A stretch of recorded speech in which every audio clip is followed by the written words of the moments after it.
Começamos o Visão Nacional número 2, hoje, dia 19 de março de 2021, dia de São José, esposo da Virgem Maria, pai legal de Nosso Senhor Jesus Cristo, padroeiro das famílias, protetor dos moribundos, que ele rogue pelo bem de todas as famílias brasileiras nesse cenário de caos em que nós nos encontramos, em razão desse desgoverno que nós temos no país. Infelizmente, a esperança do povo está em Deus, porque se for esperar da classe política, não vem nada, ou quando vem é migalha.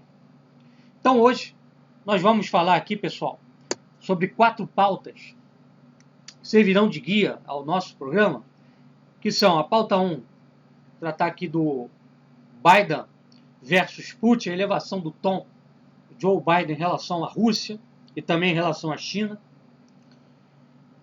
Na pauta 2, a gente vai falar sobre o auxílio de R$250, foi aprovado. Na pauta 3, falaremos sobre o aumento da Selic depois de 6 anos. E na pauta 4, vamos falar um pouquinho sobre essa PEC emergencial. Vou fazer uma análise aqui do cenário que ela cria para o Brasil. Perfeito? Então vamos começar, pessoal. A pauta 1, falando sobre as declarações de Biden contra Vladimir Putin e também, recentemente, contra a China. A mídia deu mais destaque às falas de Biden contra Putin, que é natural, dado que existe hoje, infelizmente, um partido dentro da mídia que é pró-China. A gente já falou isso no Visão Nacional número 1 e voltamos a reiterar aqui hoje no Visão Nacional número 2.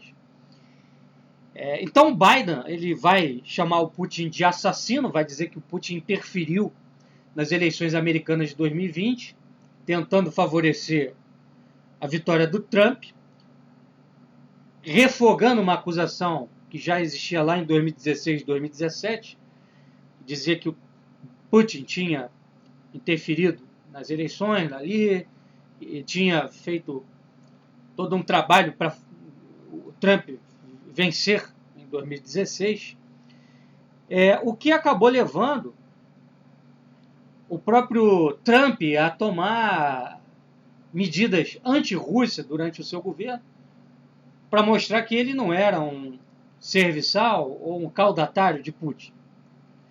E essas declarações do Biden contra o Putin, acusando-o de ser assassino e etc., são bastante inusuais no plano da política exterior. Eu, que sou formado em História, inclusive tenho especialização nessa área de relações internacionais, fiquei tentando me recordar aqui de algum momento no século XX em que um chefe de Estado falou algo desse naipe de um governante russo, ou mesmo chinês, ou de um Estado poderoso, como é o caso da Rússia. E não consegui me lembrar. Mas, geralmente essas declarações, quando são feitas, são contra estados mais fracos, contra chefes de Estado que não têm condições de opor uma resistência às ações, às intervenções americanas, que não é o caso de Putin. A Rússia, afinal de contas, a gente sabe, tem 4.000 ogivas nucleares. Não dá para brincar com um país como esse. E eu me recordo, aqui como professor de História, que no século XIX houve uma situação similar, onde Otto von Bismarck, primeiro-ministro da Prússia, criou uma celeuma, um mal-estar entre o rei da Prússia, Guilherme, e o imperador Napoleão III, através de uma correspondência ofensiva a Napoleão III. E acabou desencadeando a chamada Guerra Franco-Prussiana, que levou à vitória da Prússia e à formação do Império Alemão. E aí Guilherme vai virar Kaiser, vai virar imperador, e, enfim, começa a história do Segundo Reich alemão. Então, geralmente, esse tipo de declaração, historicamente falando, antecede conflagrações militares. É uma declaração bastante preocupante da parte do Biden, mas não me surpreende absolutamente. Por quê? Porque esse tipo de relação tensionada com a Rússia já vinha acontecendo com o Trump. Tá?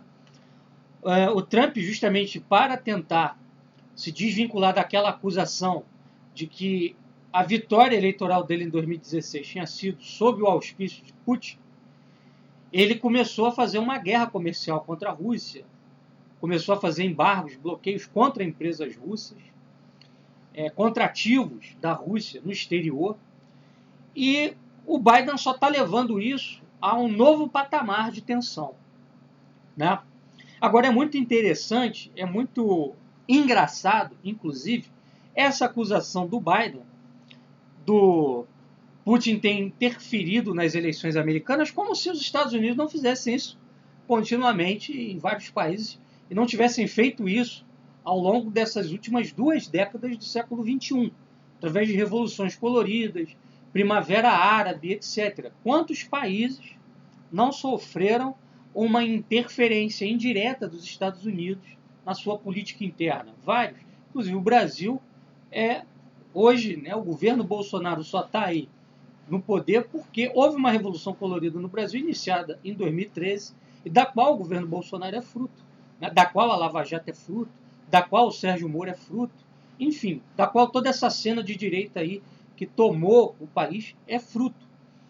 Aliás, nós temos que lembrar também que a Segunda Guerra do Iraque, ali nos idos dos anos 2000, na era Bush, ela foi em cima de quê?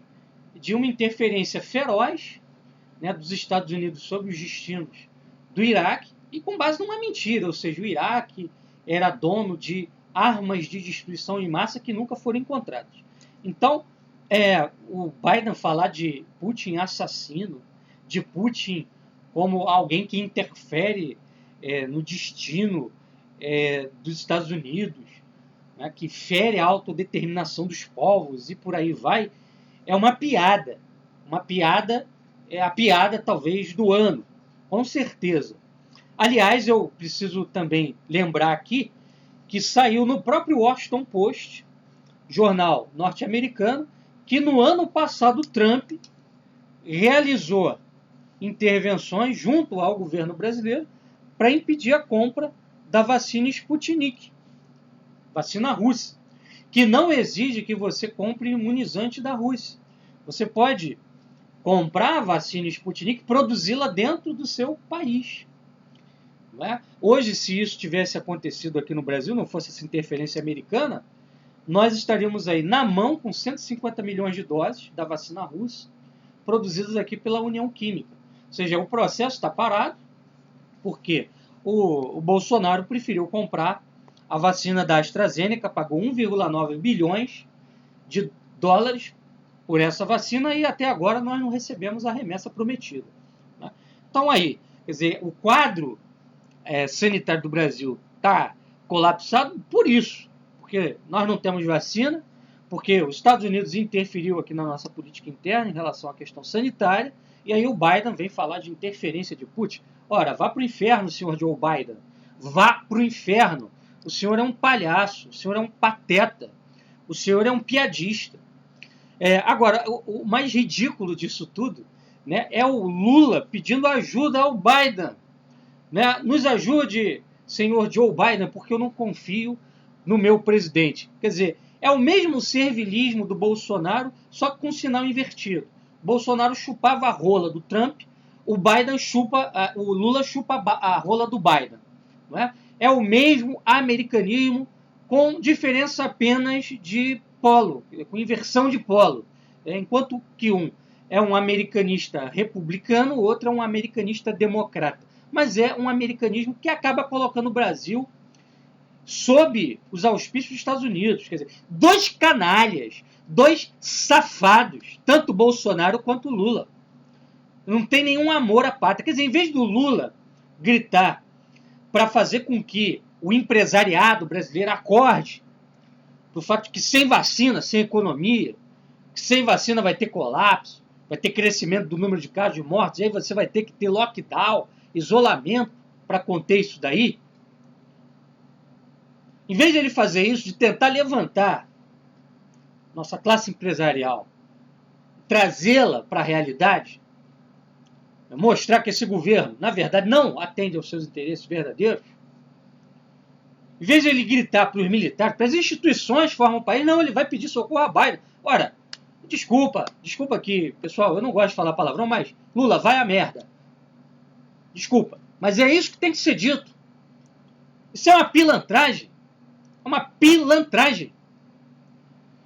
Agora, em relação a essa questão toda aí, do Biden levando tom contra Putin, e também contra a China, porque o Washington Post, que é o jornal mais pró-Biden que tem lá nos Estados Unidos, inclusive financiado pelo Jeff Bezos, que financiou a campanha do Biden, vem fazendo desde o início do ano uma campanha maciça, dizendo assim, olha, a China é uma ameaça aos direitos humanos. E por que isso está acontecendo? Por que essa elevação de tom contra Putin e China? Aí a gente tem que voltar um pouco atrás. Quando o Trump era o presidente dos Estados Unidos, analistas políticos, historiadores e cientistas políticos, como, por exemplo, o Yuval Harari, o Ian Bremmer e outros, falavam assim, olha, o Trump não está à altura de ser uma liderança global, ele nem quer ser isso, porque ele é anti-global, e de uma certa maneira anti-global, né? Porque ele não quis quebrar as pernas da globalização econômica. Era anti-global apenas em certos aspectos. Anti-global em aspectos talvez culturais ou políticos, mas não em aspecto econômico. Enfim, então eles diziam, olha, o cara não está à altura de ser uma liderança global, porque ele quer retirar de uma certa maneira os Estados Unidos de certos fóruns. Então nós precisamos retomar os Estados Unidos, recolocar os Estados Unidos no patamar, né, numa plataforma de liderança global a partir de uma liderança moral. Tá? Então é basicamente isso que o Biden hoje quer encarnar. Olha, quando ele fala contra a China e contra Putin, diz que o Putin é assassino, a China está atacando os direitos humanos lá da minoria muçulmana, da população muçulmana e tal, que não deixa de ser verdade. Mas o que ele está querendo com isso é se apresentar como liderança moral que vai trazer uma purificação através da expansão das instituições norte-americanas. Isso, obviamente, cria um discurso, uma narrativa que pavimenta, quem sabe, o caminho para uma nova guerra mundial. E por que eu estou falando disso? Será que nós estamos à beira de uma terceira guerra mundial? Porque nós estamos vivendo, talvez, a maior crise econômica da história. E o que nós tivemos em termos de Primeira Guerra Mundial e Segunda Guerra Mundial foi exatamente isso. Quando a Primeira Guerra Mundial aconteceu, o mundo estava vivendo, sobretudo a economia europeia, ciclos de elevação e queda da sua economia. Por isso que vai ter aquele impulso imperialista no final do século XIX, início do século XX, para tentar levantar a economia europeia, que a cada 10 anos entrava numa nova crise, e aí você vai ter a Primeira Guerra Mundial como resultado do imperialismo, que, no fim das contas, era efeito dessas crises cíclicas que atingiram a economia europeia durante todo o século XIX. Então, assim, a Primeira Guerra Mundial foi um efeito dessas crises econômicas. Tá? E a Segunda Guerra Mundial, não preciso nem dizer, né? Foi para levantar a economia americana depois da crise de 29. A economia europeia também, né? Enfim. Então, geralmente, quando você tem crises desse naipe, o que você tem depois são guerras mundiais. Foi assim na Primeira Guerra, foi assim na Segunda Guerra. Perfeito? Então, pessoal, nós estamos vivendo um cenário bastante preocupante. Essa elevação de tom não é usual. E eu achei interessante o discurso do Putin contra o Biden, em que ele, logo no início da sua fala, diz o seguinte: ele deseja saúde ao Biden. O que isso poderia querer dizer? A gente sabe que o Putin realmente mandou executar muitas pessoas através do uso do polônio. Será que ele estaria a pensar também usar o polônio contra o Biden? Por isso estaria desejando a ele saúde? Olha, te desejo saúde porque eu vou usar o polônio com você. Vou botar uma dosezinha de polônio, vou mandar botar uma dose de polônio na tua comida, na tua bebida, através de um agente russo infiltrado aí na Casa Branca. Quem sabe? Eu não duvido nada. E, bom, isso acontecer, aí o negócio vai ficar feio. Então é isso. Vamos passar aqui para a pauta 2. falar sobre o Congresso aí, o auxílio de R$250, um auxílio desumano, cachorro, calhorda, safado, e que em alguns casos não vai ser nem 250. Vão ter pessoas que vão receber R$150. Agora, quem é que sobrevive com isso? Quem é que sobrevive com isso? Agora, a pior pilantragem é que, ao mesmo tempo que se discutia esse auxílio, cheio de contrapartidas, né? E aí veio a PEC emergencial, a gente já vai falar. Ao mesmo tempo que discutiam isso, estavam discutindo lá 2 bilhões para o fundo partidário. Bandidos! Essa classe política do Brasil é uma classe de safados, salafrários. Infelizmente, só uma revolução nacional vai dar jeito nisso aqui. O negócio chegou a um nível de pilantragem, de imoralidade, de falta de ética. Tem gente passando fome, os caras discutindo fundo partidário. E aí, nesse quadro, né, em que o governo federal aprovou esse auxílio ridículo, os R$600 já era ridículo. Só que melhor do que esses 250. Também só passou a 600 porque o Rodrigo Maia fez força para passar. Porque se dependesse do Paulo Guedes ia ser 200. Eu não sou fã do Rodrigo Maia. Tem a mesma pauta liberal do governo Bolsonaro. A gente sabe disso. Mas pelo menos fez isso de bom. Agora, e o governo Bolsonaro? Fez o quê? Aprovou aí esse auxílio de R$250. E aí eu me pergunto, como é que tem gente que ainda continua apoiando esse governo? Fora isso, dias atrás, hoje é sexta-feira, né? Assim, quarta-feira eu fui encher o tanque do meu carro e eu gastei R$332 para encher o tanque de gasolina. R$6,20 a gasolina comum aqui no Rio de Janeiro. Como é que alguém aguenta isso? Não tem como, né? Tá muito difícil. Em São Paulo, o Dória, na contramão do governo, baixou o ICMS sobre a carne e tirou o imposto do leite. Também não sou fã do Dória, mas fez alguma coisa que presta.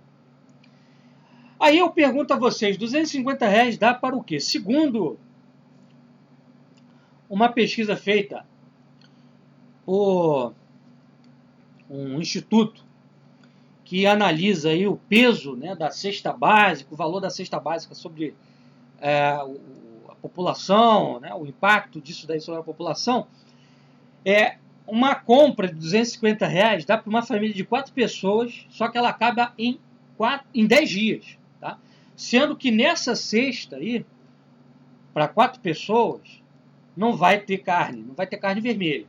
Só vai ter ovo e frango, tá bom? E aí o que a gente vê é que já tem aí estados, por exemplo, São Paulo tem várias cidades, onde você já vê filas de pessoas entrando, pessoas que não são moradoras de rua, que não são mendigos, entrando para buscar quentinha, para se alimentar. Eu estava vendo ontem uma reportagem, uma senhora que mora com um filho e que eles comem uma única quentinha. Uma quentinha por dia para 2 pessoas. Imagina isso, pessoal. Imagina isso. Imagina você, pai de família, você tem mulher, 2 filhos, vivendo com uma quentinha. E cadê o governo, gente? Cadê o governo? Cadê o presidente? Aí joga a culpa. São os governadores, são os prefeitos. Todo trabalho é essencial. Todo trabalho é essencial, mas o senhor está criando emprego? O senhor injetou dinheiro na conta das empresas para garantir as empresas, como o Trump fez nos Estados Unidos? Aí vão dizer, mas os Estados Unidos é outro nível. Pode fazer isso. Mas pode dar 1 trilhão para banco? Pega esse 1 trilhão e bota na conta do empresário. Não vem culpar governador e prefeito, não. Eu não estou aqui livrando a cara do governador e prefeito, que também cometeram vários erros. Isso aí só está acontecendo no Brasil porque não investiram em leito. Agora, o governo federal pegou 1 trilhão e deu para banco para banco emprestar esse valor a juros para o empresário, pequeno e médio empresário. E depois o pequeno e médio empresário vem chorar, dizendo que a culpa é do governador e do prefeito. Ora, vão se lascar, cobra lá do presidente o dinheiro que ele deu aos bancos, que essa grana chegue na conta de vocês a juros zero, ou a juros negativo. Não foi o que aconteceu no passado. Vários comerciantes fecharam as suas atividades porque não conseguiram pegar o Pronamp. A verdade é essa. A verdade é essa. E só está acontecendo esse caos no Brasil porque o senhor presidente, no dia 4 de fevereiro de 2020, ele decreta emergência de saúde pública e não fecha a fronteira. Não compra um respirador. Não faz compra de equipamento de proteção individual. Passa 2 meses sem fazer nada. Ele e Mandetta, que é outro bandido. E aí vem falar agora que a culpa é de governador e prefeito. Não tinha um caso no Brasil, pô. Se tivesse fechado fronteira, nós estaríamos aqui com a nossa economia em pleno vapor. Em pleno vapor, porque nós não estamos dentro daquele fluxo global que está a Europa, Estados Unidos e outros países.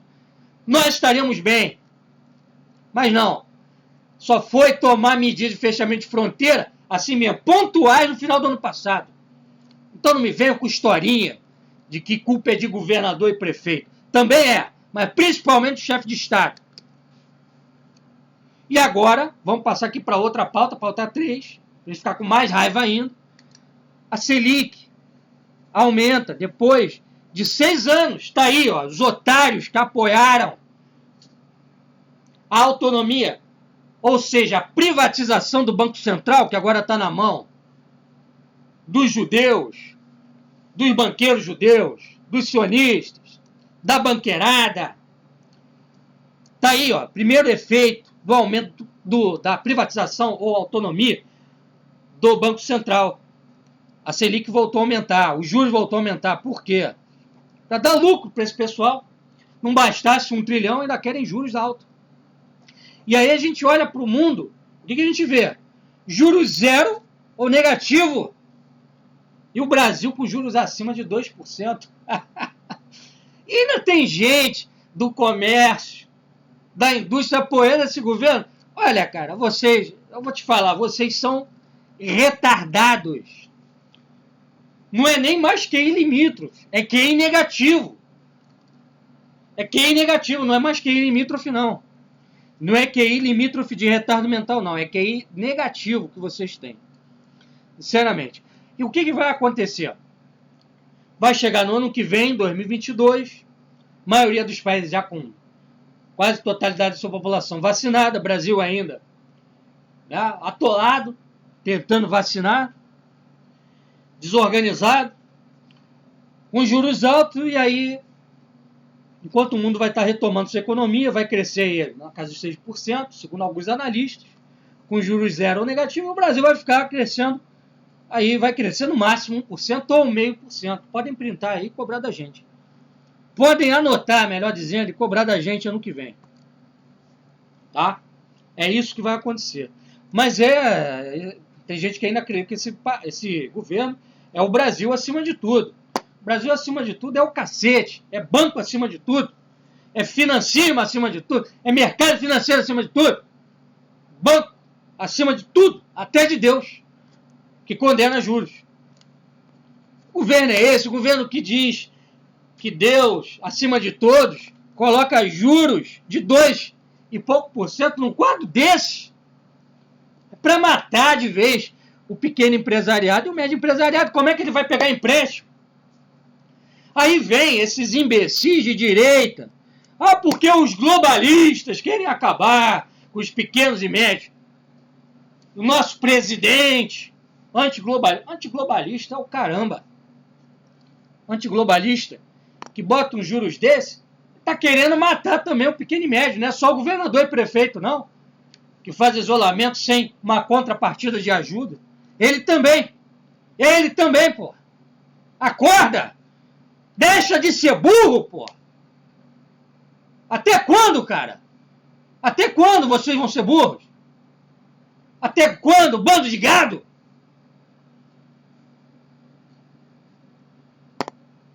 Não dá, sinceramente não dá pra ter paciência com essa gente.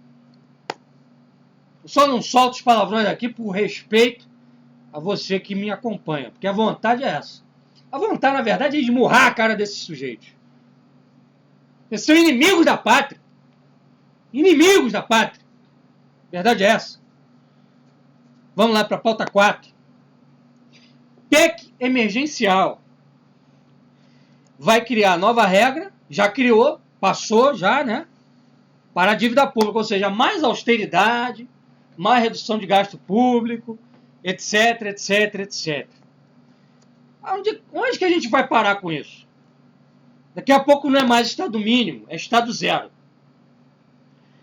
Aí, quer dizer, a gente está num quadro de pandemia, que você precisa aumentar gasto com saúde pública, tem que criar lei, tem que contratar médico, mas não. Aí vem uma PEC emergencial dizendo, ó, para ter auxílio 250 tem que reduzir gasto. É brincadeira, é brincadeira, é brincadeira. Agora, tinha como fazer de outro jeito, né? Desde que o presidente Bolsonaro tivesse capital político para isso. Mas não tem. Por quê? Ele está na mão do agro e está na mão do setor importador, do setor comercial, que importa. Vou explicar isso aqui. Por exemplo, se você taxasse o agronegócio, as exportações do agro, o que você teria? Você teria uma baixa do preço da comida aqui dentro. Por quê? O produtor, com a taxação, ia ficar com o seu produto menos competitivo lá fora. E aí ele ia deixar um pouco mais da sua produção cá dentro, porque ia estar valendo a pena mais vender aqui do que lá fora, em alguma medida. Então você ia ter uma baixa do valor da cesta básica, melhorar a situação da população em geral, do povão, né? Porque ia ter sobra aqui dentro e, consequentemente, baixa do preço. Ia ser bom para todo mundo. Né? E se você também aumentasse o IOF sobre o câmbio, né, sobre importado, por exemplo, o dono do comércio que importa o celular da LG, da Xiaomi, né, da Samsung, o que ia trazer isso? Ia trazer a redução do dólar, redução do valor do dólar, redução do câmbio, desvalorização do dólar e alguma valorização da nossa moeda. No fim das contas, isso ia ser bom também para o agro, porque ia não estar aí com um quadro, né, de $1 tão alto, né, como o que está agora. E bom, e aí pro cara do agro, muitas das vezes o insumo que vem de fora pesa muito também. Tá? A desvalorização do dólar seria bom pro agro. Tá? Agora, o que acontece é que o Bolsonaro não quer mexer nisso. Por quê? Porque ele tem apoio de Casas Bahia, Avan, que é setor importador, tem o apoio do agro, não quer mexer nesse vespeiro. Só que tem que mexer, pô. Por que tem que mexer? Porque esse pessoal recebe ajuda do governo. O agro recebe financiamento via BNDES. Esse pessoal do setor importador, a mesma coisa. Né? Quem é que garante a estrutura econômica para esse pessoal ganhar o dinheiro que ganha? É o Estado. É o povo com os impostos que paga. Então eles têm que voltar também alguma coisa para o país, mas não querem voltar nada. Ainda tem isso, nós temos uma burguesia apátrida, infelizmente, que não quer fazer sacrifício pelo país. O país tem que fazer sacrifício por eles. Mas eles não querem fazer nenhum sacrifício pelo país. E aí você tem também o presidente junto com o mercado financeiro, que adora juros. Né? Então, se você tivesse uma taxação sobre o agro, você teria recurso para investir na saúde, você teria recurso para dar um auxílio melhor, e você teria mais produtos aqui, né, mais comida aqui dentro, consequentemente o preço ia baixar. E se você aumenta o IOF sobre o câmbio, o setor importador vai ter que dar preferência ao setor produtor interno aqui do Brasil. Isso teria também como efeito levantar um pouquinho nossa economia, né, e também garantir um recurso para você investir na saúde, investir em auxílio, investir em programa de criação de emprego, investir em um auxílio também para os comerciantes, para poderem manter empregos. Agora, nesse quadro aqui, de PEC emergencial, onde você não tem aumento de taxa sobre exportação do agro, sobre importados e etc., olha o resultado que isso aqui vai ter. Que vai matar o povo de fome e vai matar as pessoas. Por quê? A PEC coloca como exigência não poder mais contratar ninguém. Você só pode contratar para repor. Não pode ampliar a contratação. Você está precisando de médico, você está precisando de enfermeiro, porque a coisa aumentou. Você precisa de leito. Como é que você vai fazer para investir nisso se a PEC coloca uma série de limitações? É complicado. E aí a gente olha para isso e a gente vê os limites da democracia. Por quê? Para você resolver uma crise dessa que o país está vivendo, você tem que ter um chefe de Estado tomando certas decisões que vão ser impopulares. Né? E evidentemente, que quando o cara está preocupado em se reeleger lá em 2022, mais do que em governar, em fazer um bom governo, é claro que ele não vai tomar essas medidas, porque senão ele perde essa base de apoio. E o presidente também não está interessado em trazer para si, com base de apoio, o povão. Por quê? Dá um auxílio ridículo desse, 250, não mexe na nossa burguesia, no nosso agro, no nosso setor importador. Tem que mexer, tem que taxar. E tem que fazer esse pessoal entender que até isso para o bem deles. Porque se você não taxar, se você não mexer, com esse auxílio aqui vai ter saque lá na frente, vai ter caos no país. Ano passado, o auxílio de R$600 ajudou a levantar o comércio. Então, é aquilo. Você vai perder agora, vai pagar uma taxa agora, vai pagar um imposto mais alto agora, mas vai ganhar lá na frente.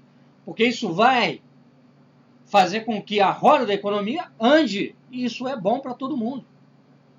Isso vai fazer com que o governo possa continuar sustentando o agro, dando subsídio. Isso vai fazer com que o governo possa subsidiar também o comércio, através de auxílios mais poupudos. Então, o burguês ele tem que perder essa visão micro. Agora, a função de trazer uma visão do todo, de longo prazo, para a burguesia, é do chefe de Estado. Porque o burguês em si está imerso numa atividade micro. Ele não tem essa visão do interesse público, só tem essa visão do interesse privado. Agora, sem um chefe de Estado, uma liderança realmente nacional, é impossível. E aí o que a gente está vendo, em razão dessa PEC aí, é que o Bolsonaro está criando no Brasil uma luta de classes, um sinal invertido. Em vez de ser a luta de classes clássica do marxismo, trabalhador versus patrão, é o patrão versus trabalhador. Você dá um auxílio ridículo para o desempregado, para o autônomo, porque você não pode mexer com os ricos. Então é a luta dos ricos contra os pobres. É uma luta de classe direita. Aí eu me pergunto, é isso daí que vai resolver o país? É isso daí que vai trazer a saída para o país, esse tipo de governo? Nós precisamos de um governo que concilie classes, não que leve as classes a se conflagrar. E a situação que está sendo criada no Brasil é essa, de conflagração de classes.